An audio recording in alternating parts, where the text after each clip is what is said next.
आगामी महापालिका निवडणुकीमध्ये कसं लढायचं याची स्ट्रॅटेजी पुण्याच्या बैठकीमध्ये ठरलेली आहे। भाजपची युती करायची का, कुठे करायची, एखाद्या महापालिकेमध्ये युती शक्य नसेल तर काय करायचं यावरती भाजपच्या बैठकीत सविस्तर चर्चा झालेली आहे। आणि यावेळी एक प्रश्न भाजपचे कार्यकर्ते आणि पदाधिकाऱ्यांनी मात्र आवर्जून उपस्थित केलेला आहे, तो म्हणजे पक्षातल्या इतर नेत्यांना भाजपमध्ये यायचं असेल इतर पक्षामधल्या तर काय करायचं।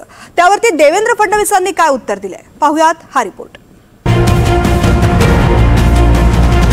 महापालिका निवडणुकीसाठी भाजपचा मेगा प्लॅन।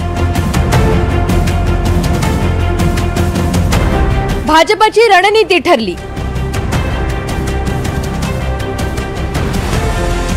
इनकमिंग बद्दल भाजपचं काय ठरलं? पुण्यात भाजपची बैठक झाली आणि याच बैठकीत भाजपचा रोडमॅप ठरलाय। स्थानिक स्वराज्य संस्था निवडणुकीच्या आधी राजकीय पक्षांमध्ये इनकमिंग आणि आउटगोइंग सुरू होतं, त्याबद्दल भाजपचं ठरलंय कुणी येत असेल तर येऊ द्या। भाजपमध्ये कुठलाही स्ट्रॉंग कार्यकर्ता जर आला तर त्याला घेण्याचीच आमची भूमिका आहे। साधारणपणे भाजपमध्ये जे आमचे कार्यकर्ते आहेत ते लोकांना अकोमोडेट करतात, त्यामुळे भाजप मोठा झालेला आहे। एखाद्या वेळी एखाद्या ठिकाणी काही नाराजी पण येते, त्यावेळी आम्ही लोकांना समजवतो आणि ते समजतात। भाजपच्या या भूमिकेवर सुप्रिया सुळेंनी जोरदार हल्लाबोल केलाय। भाजपचं काँग्रेसीकरण झालंय असं म्हणत सुळेंनी भाजपवर निशाणा साधलाय।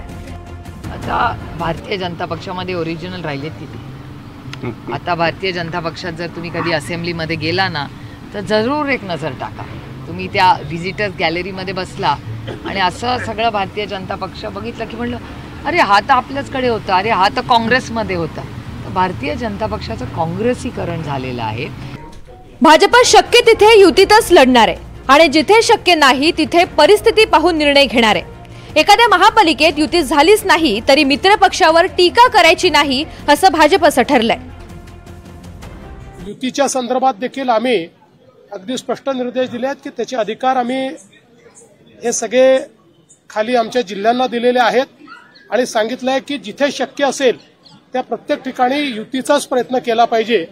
काही ठिकाणी शक्य देखील होणार नाही, त्या ठिकाणी आम्ही स्वतंत्रपणे लढू, पण कुठे स्वतंत्रपणे लढलो तरी मित्रपक्षावर टोकाची टीका करायची नाही, अशा प्रकारचेही आम्ही त्या ठिकाणी निर्देश दिलेले आहेत। त्यामुळे त्या ठिकाणच्या परिस्थितीप्रमाणे ते आमचे जे युनिट्स आहेत ते चर्चा करतायत, युती ठरवतायत, काही ठिकाणी ती होते देखील आहे। त्यामुळे तो निर्णय आता खालच्या स्तरावर हा योग्य पद्धतीने होईल। गेल्या काही काळात भाजपमधलं इनकमिंग मोठ्या प्रमाणावर वाढलंय। राधाकृष्ण विखे पाटील, अशोक चव्हाण, शिवराज पाटील आणि त्यांची सून अर्चना पाटील, पद्माकर वळवी, माजी मंत्री बसवराज पाटील ही भाजपमध्ये प्रवेश केलेली काही मोठी नावं। आता निवडणुकीच्या तोंडावर भाजपनं पुन्हा इतर पक्षातल्या स्ट्रॉंग नेत्यांसाठी पायघड्या घातलेल्या दिसतायत। त्यामुळे भाजपचे निष्ठावंत गॅसवर आहेत। भाजपमध्ये नाराजी वाढण्याची शक्यता आहे, भाजपमध्ये बंडखोरी सुद्धा वाढण्याची शक्यता आहे। अर्थात भाजपला याची कल्पना आहे।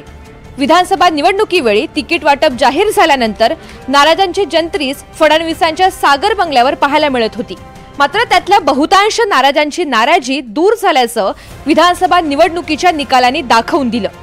मात्र स्थानिक स्वराज्य संस्थांच्या निवडणुका गेली कित्येक वर्ष झालेल्या नाहीये, त्यामुळे इच्छुकांची संख्या मोठी आहे। अशा वेळी नाराजी भाजपला परवडणारी नाही। Bureau report, NDTV Marathi, Mumbai.